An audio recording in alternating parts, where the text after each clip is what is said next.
In some of our classes, we have translators, not only just for the kids, but for the parents, to give them an opportunity to know from their own language how the program is working and what ways that we can help better support their children. And so we work with homework help. But the smallest goal of each day that we have is to make sure that they leave with the homework being done. No parent wants to be able to look at their fourth graders, third graders' homework and fear that they don't know the answer to it or fear that they can't help them with it. We take that burden out away from them. When they leave our program, their homework is done. Hi, everyone. I'm John Fiella, and welcome to the Golf Sustainability Podcast. We've got a unique conversation planned today as my guest is Dave Andrews, Director of the Path at the Park in West Palm. Dave's been leading an extremely innovative program that I hope is a model for others to follow as it's reinvigorating municipal golf in its community. Dave, welcome to the Golf Sustainability Podcast. Thank you so much for having us and having me. Yeah. Well, Dave, let's start by having you tell us a little about your career journey, which based on our prior conversation is a little unusual in the golf world, and your current role as director of the Path. Sure.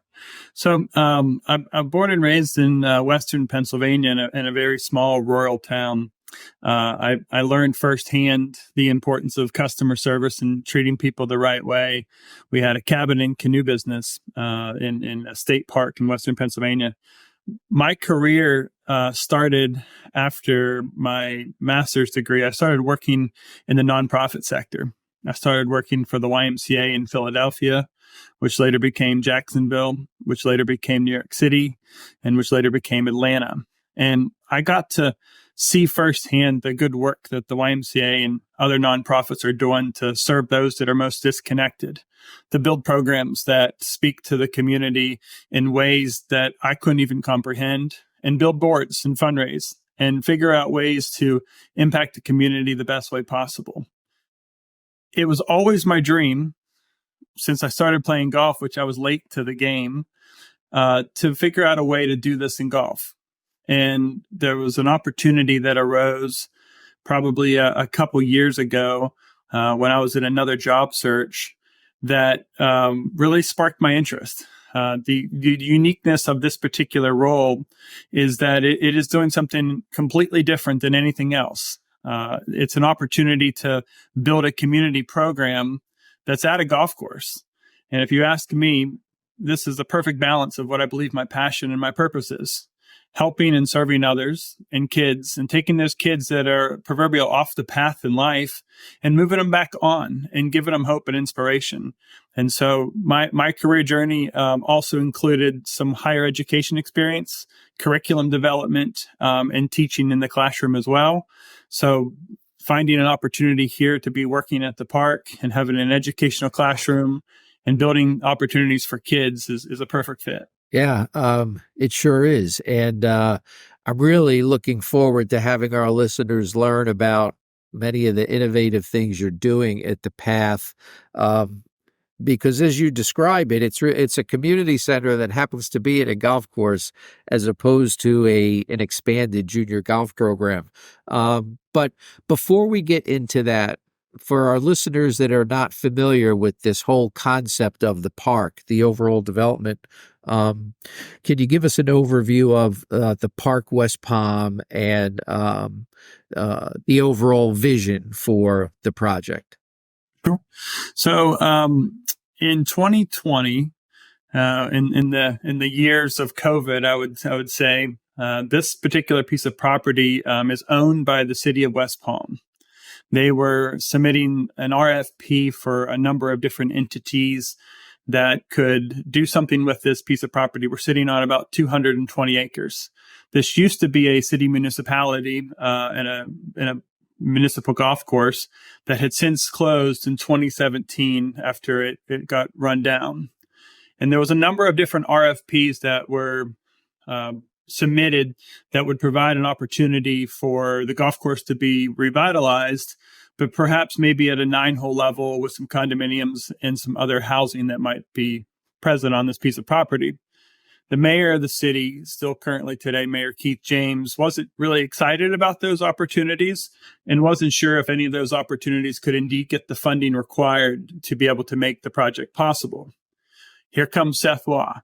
Here comes Seth Waugh into the gates, walking on this piece of property that was infested with coyotes and other animals and hasn't been a home to anybody else in a number of years.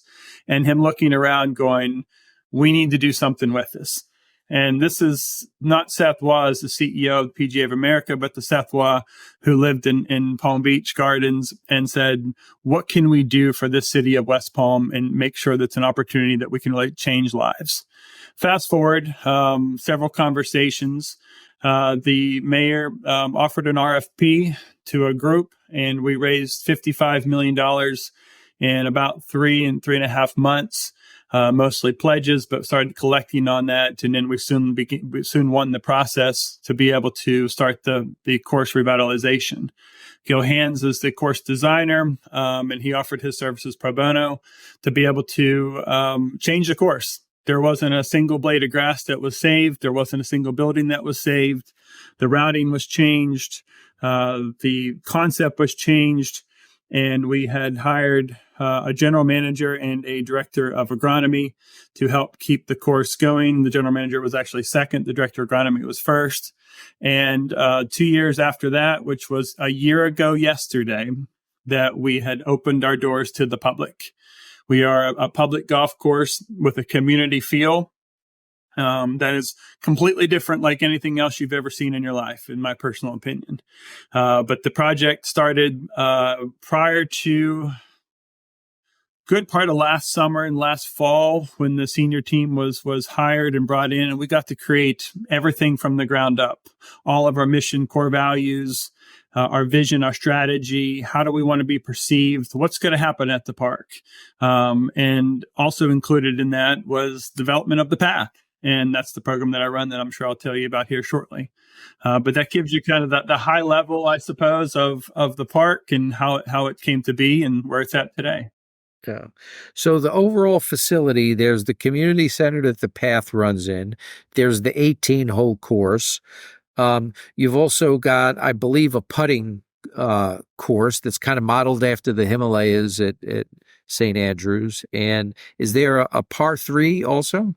There is. So it's an 18-hole championship golf course, very much a link style, no water. Tiger Woods calls this course a one-ball course, and it is very friendly in the fairways. The greens maybe not so much, but very accessible for people who haven't played the game before or who are very experienced as well.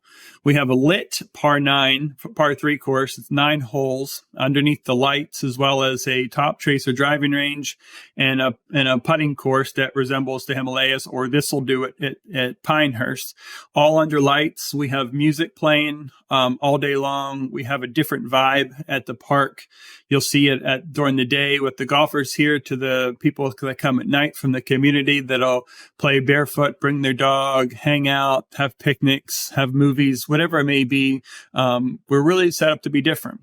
In addition, we have a full performance center that's we call the studio, that is available for club fittings and putting studio with a virtual green and bays that we teach out of, not just kids, but we teach adults. We have a golf team here that's from the local high school. And so we really kind of give everything back, and not at a private course, but many of the amenities that you would find at the high-end private course. Yeah, that's awesome. I had the opportunity to play there last weekend with my son-in-law, and it's an incredible course. We did the 18, and it was, highly recommended. And it's only 10 minutes from Palm Beach International Airport, so I'd encourage everybody to come on down. So kind of the meat and potatoes of this episode, Dave, is the path. You've given us a perspective on your background, on what's happening at the park overall. The path is unlike anything I've seen associated with municipal golf. tell us about the development of it, and maybe give us an overview of the key programs that you've developed and are running at the Path. Sure. Well, when I was hired, I was not given a whole lot of what this would be. I was essentially given the direction of, yeah, you're the one we hired to help build this program, and we trust you and we trust your experience. And they gave me a couple things that were some thoughts on a white page with a couple of our board members and committee members have developed. But I was given a blank slate. I had no budget. Positively no budget, because there wasn't a budget written for it. So I had the ability to create my own budget. I had a space already created for me with 2 classrooms and a multi-purpose space that is adjacent to the putting course. And we had a snag course, which is snag stands for starting new at golf, that was connected to the parking lot and has 3 holes on out there. And at the time, that was all sand. And at the time when I started, the building didn't even have flooring into it, didn't have windows. There was a number of things that the dream was very much still very possible of what we could do, which was, to be honest, equally amount scary as it is exciting. But when we started to figure out what we wanted to do, I spent several months in the community meeting with schools and principals, guidance counselors, coaches, teachers, other nonprofits, community leaders, community constituents, all of City Hall, you name it. I wanted to immerse myself in a community that I didn't live in until we moved here, but to understand the need of West Palm Beach. And the need in no particular order was housing, was hunger, was physical activity, was summer learning loss, and also the ability to make friends and to have something that they can do, the kids that they can do and build confidence and camaraderie. And so much like my roles in the YMCA, I had to do the same thing. You have to go in and you have to invite the community in and listen and figure out how you're going to create a strategy and a vision for the future. And this was no different. So that was quite exciting for me because it ended up being the same process that I've done in many of my other roles, but at a golf course. And so we launched the Path, which the Path was we believe that that every child deserves a chance to succeed in life. Both in life and in golf, there's obstacles and there's challenges. And some of those challenges are the rough or the bunkers or the water, which we don't have here. But we want to take those kids that are off the proverbial path in life and bring them back on. Our goal is to save a life. Our goal is to figure out a way to take a kid that may not be on the right path of life and get them back on, to just change their trajectory just a little bit. Analogy that I use in golf a lot is there's 4 degrees between each iron. And when you use an 8 iron versus a 9 iron, that shot goes completely different, but it's only 4 degrees. It's 4 degrees difference. What happens if we change a kid's life by 4 degrees at 4th grade, at 3rd grade, at 2nd grade? What happens to where they go? And I don't know that answer just yet, but I know that we're working on that already. We've built programs that are educationally based. So we have paid teachers that are in here that we hire from schools.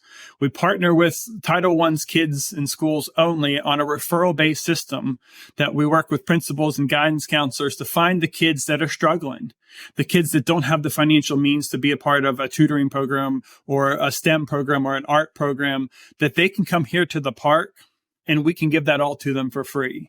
The teachers know exactly where they stand academically in reading and in math and in science, and we can tutor them. In some of our classes, we have translators, not only just for the kids, but for the parents, to give them an opportunity to know from their own language how the program is working and what ways that we can help better support their children.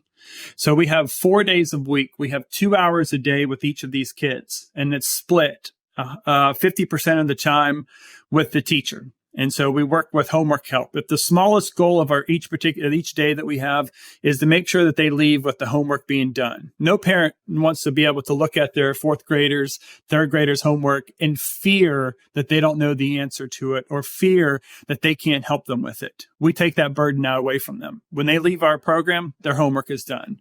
In addition, if they don't have homework, we have other academic enrichment opportunities. We have reading, we have iReady, we have all the technological features we need, iPads, not for gaming, but for learning. We have everything that we need here to equip the kids and the teachers for a better opportunity to succeed. In addition, we're at a golf course. So guess what? We get to teach the kids the game of golf. We have all the putters, all the equipment, all the drivers. We have everything that we need in order to be able to provide the kids an opportunity to learn the game of golf, led by our PGA professionals, not by somebody that we have a volunteer, not by somebody that wants interested in helping out with the kids. Everybody is screened. Everybody is giving the best person for that job. And so we have 2 and sometimes 3 coaches out there with the kids. Throughout the entire program, we maintain a ratio of 1-12. In our recent findings, we found that golf might be a little bit difficult to have for an hour while they're out there, keeping their kids focused. So we also noticed there was a need for physical activity, as I mentioned before, what I found out in some of my community interviews. So we hired a PE teacher. So now we have at least 2 teachers, in some cases 3 with a translator, 2 golf coaches, and a PE instructor that works with these kids. So if you look at the math and look at the numbers, how much are we really supporting the kids? We have wrapped our arms around them the best way we possibly can. In addition, we have some extracurricular activities. And after these programs at night, we have art and we have STEM. We will soon launch financial literacy and ESOL classes for the local community. In addition, there's a mobile SNAG program that's catching a lot of traction. SNAG stands for Starting New at Golf, led by our head golf professional. He and another golf coach goes out into the community in a van and brings all the equipment, and we take over their PE classes. So because we have about 77 total kids in our program, and we're not maxed on space just yet, but we're getting close, we're finding ways to go to the schools and finding ways to introduce the game of golf. Right now, we're sitting at close to about 1,400 kids just this year that we've served in the mobile SNAG capacity. And that's only going to continue to grow with our goal of serving every single kid in West Palm Beach with the ability to have a golf experience. Lastly, we have the elementary kids taken care of in the after school programs. The middle schools have started to come in. Obviously, it's a tough group to be able to get our hands around. But the high school program, we have a program called ACE Academy. ACE Academy stands for Achieving Character Excellence. And ACE Academy is a paid internship for those who are interested in working or learning about the game of golf on the business side. So in our first cohort, we have 2 students for our local Title I high school that shares the fence line of our driving range. And one of those students was working in golf operations in the merchandising, and the other one is working in food and beverage. And so we are giving them paid internship hours in addition to having a teacher in there that helps them with life, college selection, resume writing, practice interviews, anything that we can do that kind of helps them in a ways that the school might not, and give them direction of where their future may go. The path is way more than I've ever anticipated. It has continued to grow with community programs and a number of things that really I couldn't even dream of. And here we are today going, what's next? And how do we figure that out? And we've been open there for a year. Yeah. Well, Dave, I wish you had a little enthusiasm for what you're doing is all I could say. Your energy, man, is really, it's off the charts. And I guess happy birthday is appropriate because yesterday was the first anniversary of the park opening. It was. And I'll tell you one piece on that. 1 year was yesterday. Anybody who wanted to come play golf for free who lived in the city of West Palm played golf for free yesterday and could get free lessons by our golf coaches. Oh my goodness. That's awesome. Well, this whole idea of the golf courses community center that's really focused on education. And supporting on homework. You mentioned translators. So I guess you have folks, tell us about, what did you mean by a translator? So we discovered about, this is our second cohort for what our one of our signature programs called Fairway Finders. And in the first cohort, it was very distinct that we had a need for parent communication to be translated into Spanish. Most of the parents that were selected from our first school did not speak English. The children spoke English, but we had no way to communicate to the actual parents. So we hired a translator from the school, and that translator also helps and supports the teacher that's in the program. And so when a kid is needed to have a little extra attention and perhaps the ability to learn something in Spanish, we have the ability to. But she also helps me create and craft all of the communication that we have for the path. All of our information is translated in both English and in Spanish, and our communication is the same. So we have somebody on hand for basically any of our needs that we have right now. Yeah, that's awesome. I mean, this whole concept. I mean, when we think about golf sustainability here, there's the environmental piece, but just as important is the social piece. How's the game democratized? How do we get broader access to the game? And what you're doing is just kind of a perfect example of an innovative way to bring social sustainability to the game of golf. What's been the kind of the biggest lesson learned as you've developed the program over the past year? I would say the biggest lesson learned is probably the first fear was, would this work? When I started to build this program, unlike at the Y, where you can fly to another Y in the country and see if something is working and you can steal what they have done to be able to replicate it and bring it back, we're a one of one. And I had not a whole lot to go by for inspiration, because there's a lot of fear. Would this type of program work in the golf world? And to be honest, because I didn't have the golf experience coming in, I didn't have that same bias. I didn't assume that it wouldn't work, because my previous experience would have showed me that it would work. It could work in any setting.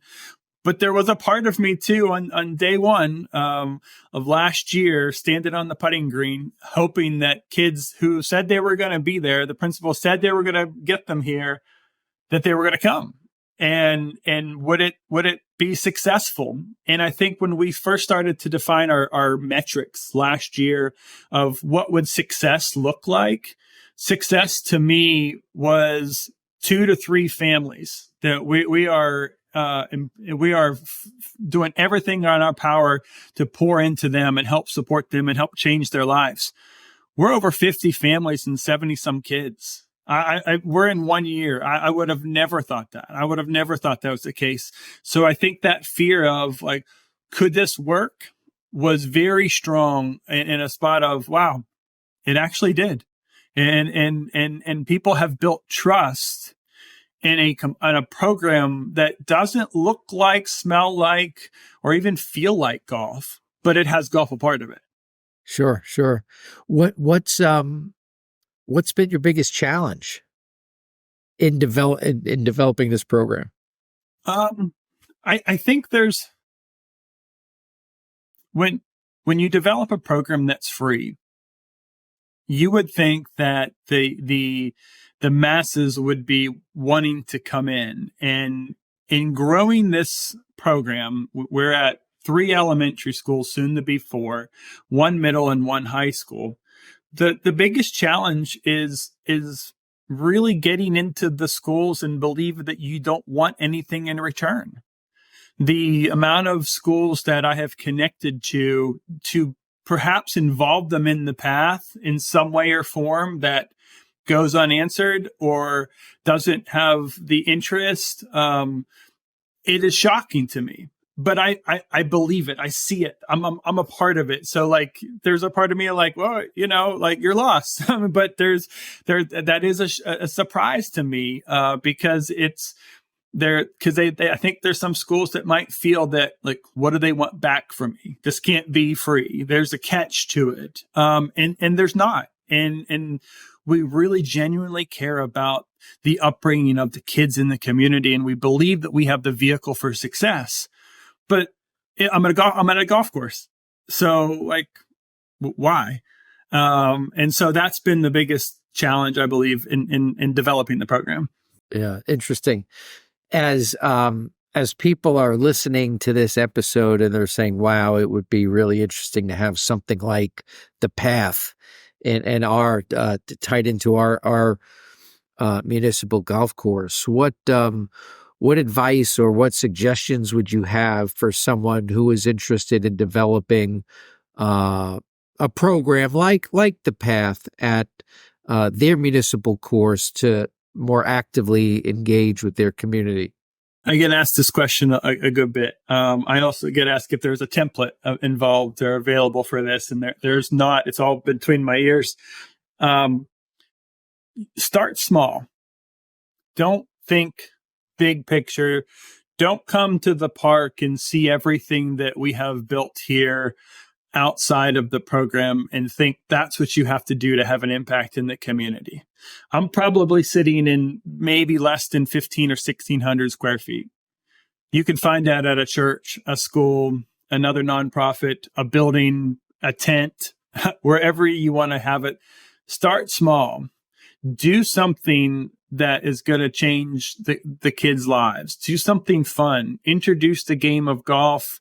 Help them get tutors, get volunteers, do something that's just different. When I spoke at a conference last fall, I was asked the same question, and it was from a person who was leading agronomy for a public golf course. And I said, "Do you ever have an intern interested in hosting an intern?" And he said, "No, I don't have any interest in hosting an intern." I said, "That's where I would start. You can change a kid's life in 15 at 16 years old and expose them to game of agronomy. And maybe that becomes your first assistant, second assistant, your assistant director, however it may be. You have no idea what that would do to a kid's life to be able to change it." And then another person asked the same question who's looking to build a 9-hole course, that it's revamp one, and they don't know how to raise the money. And I said, look at your property, because I did. There's a elementary school and a high school that is adjacent to your property. You don't even need to worry about the course yet. Build the partnerships with the schools, offer something in their PE programs like we're doing for SNAG for absolutely free. Do something after school with the kids. Start small. You never know where it'll go and how it'll create traction, but start small, and I think it'll grow from there. Yeah. So it's interesting because one of the risks so your biggest fear was, oh man, is anyone going to, if we build it, will they come? And it sounds like you tied into local schools. Were they like arms wide open, waiting to greet you? Was it challenging to get them to tie into it? What was it like in getting schools to engage and say, yes, we'll support the program, we'll try to get our kids to participate? I would say we had an interest initially to have anywhere between 5 to 6 partner schools in our first year. And we ended with 5, but we were hoping for 4 or 5 of those to be elementary kids. Similar in the Y, we would really reach kids that would come into the program early on. They would be part of our after-school program or our what we call Kid Zone, where parents would drop their kids off and go work out. We built trust that way because they came in and they would eventually go into swim lessons, summer camps, whatever. That's how we got them in. And the same would go for here. Is we didn't have a facility yet. So they knew a golf course was coming, but they didn't know that there was going to be educational enrichment opportunities. They didn't know there was going to be a space for it. So it was a lot of tours. It was a lot of bringing people in to see it firsthand, to see if they could see themselves be a part of it. That's where it started. I would say about 75% of the community was very receptive of what we could do and how it can help them. looking at the math, looking at the statistics of all the kids and where they are scoring. They need kids to pass the third and the fourth grade test to be able to move on. We're finding a lot of schools in this area are not reading at anywhere near grade level, as well as the scoring on math. So I think for us, that was a big, like, this is how we can help you. And there is no fee for it. And that was also a big question mark. Like, what do you mean there's no fee? And that really helped us. That really helped us because they can't bring kids here and expect them to pay $20 a time or whatever it may be. And we didn't want that. We didn't want to exchange any money. That's interesting. So the value proposition to the schools is helping ensure that they're able to accomplish what they're trying to accomplish in educating their kids. Interesting. Well, your enthusiasm is infectious, Dave. It's going to be very exciting to watch what you're doing at the park. I love the program, and hope it's something that others will follow. And I'm assuming from a funding standpoint, your programs are funded by the revenue generated by the course. Is that like how does the funding mechanism work? So as I mentioned before, initially we raised $55 million. We're at $56 million right now. The whole project was 40 and some change. So we have anywhere between $9 to $14 million sitting in a bank to solidify all of the remaining pledges to start an endowment. And so the endowment, the main purpose was to ensure that the path and other capital improvements could exist for perpetuity. But right now, in year one, the path was able to be sustained from the golf course. And I do believe that will be our continual projection of the path and how that'll operate. But that said, we want to always make sure that the community trust that was formed is supporting the path and making sure that we have this whole charitable nonprofit arm that I oversee, and that funding comes from both the park and from that trust aspect. I think there will be a need, and perhaps in the coming year we'll develop a strategy for annual support, because I believe in my nonprofit experience that if you're not continually to fundraise, you're not continually to push your mission forward. You always have to have a way of reaching out. And so we have had some connections to some educational grants and some foundational grants that speak education. So swimming in that world for us has been really good, because it's not just, I'm given to kids who are to learn the game of golf and usually get turned down.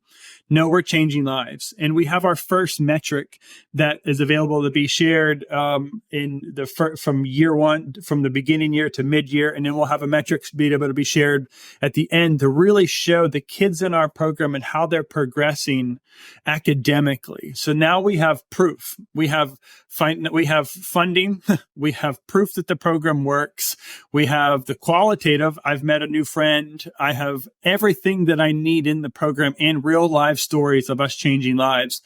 We have a case for support, which we didn't have before. And now I think we'll take that out to be able to fundraise additional. And what does that look like is probably the follow-up question to that.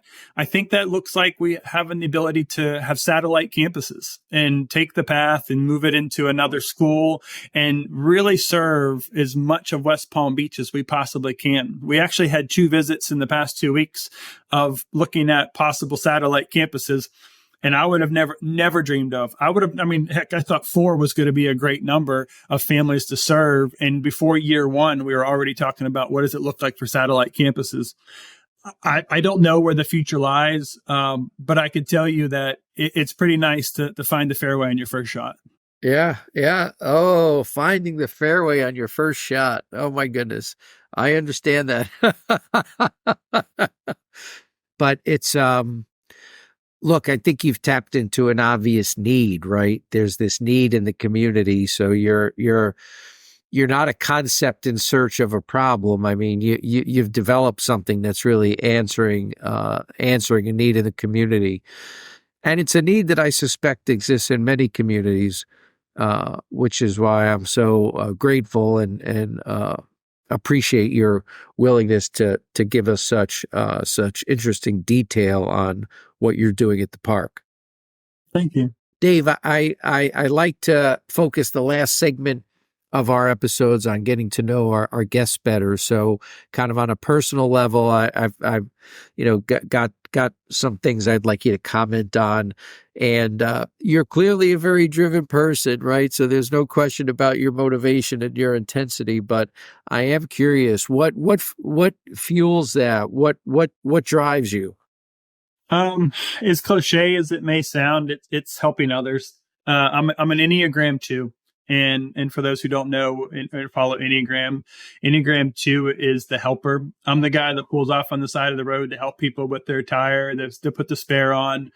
I find a good part of my day helping people here at the park find the things that they need at the park and directing them.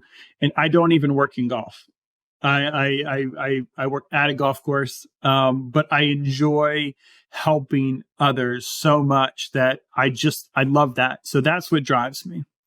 And what's been your biggest inspiration, or who inspires you now? My kids are a strong inspiration for me. Golf was never part of my cards. I ran track and field in college. I played football, baseball, basketball, Western Pennsylvania. You made fun of the game of golf because if you couldn't make the football team, you had to play golf. And you play golf, and now like it's my love. I am a semi-retired, semi-fired caddy for my 10-year-old golfer, and so he's out there. My little 8-year-old, she might pick it up later. She likes to do other things, but she enjoys the art programs and the STEM programs that we have, and the movie nights and the programs that we do for the kids in the community. She likes the communal piece of it, but they inspire me. I see firsthand the ability to change a life. And while my kids aren't the target audience for who I'm looking to serve, they are absolutely a part of it. And I can show them firsthand how to be a servant leader. And I can show them how to help and serve others. My son and my daughter will commonly help with the program and help hand out different things, including popsicles at the end, and find ways that they can be a part of it. And so I think no matter what path you're on in life, and I think you can always figure out a better direction and give yourself inspiration. And I hope that because they have inspired me in turn in years to come, I will be their inspiration. Maybe I already am. Well, I would say you're certainly headed in that direction, and I'm sure you are. In fact, the fact that they like helping out at the program, I think reflects that. You shared with us some of the challenges related to launching the path, but outside of that, kind of what's been the greatest challenge that you have faced in your career, in your life? I would say that honestly, that for me personally, the greatest challenge was to figure out a way into this industry. That was about a 2.5 year learn, develop strategies, connections, network, multiple interviews in different levels of the PGA, first tee, section office, associations, and getting told no. And it's probably also been equally as much of as an inspiration for me is believing that I have what it takes to be successful in this industry. And that greatest challenge for me was to figure out that place that I knew that existed, but I couldn't find it. And now that I have found it, it is also my personal inspiration too, is that I was told no a bunch, and believe me, it was a bunch. And now I'm sitting here going, well, this is because this was the perfect job for me.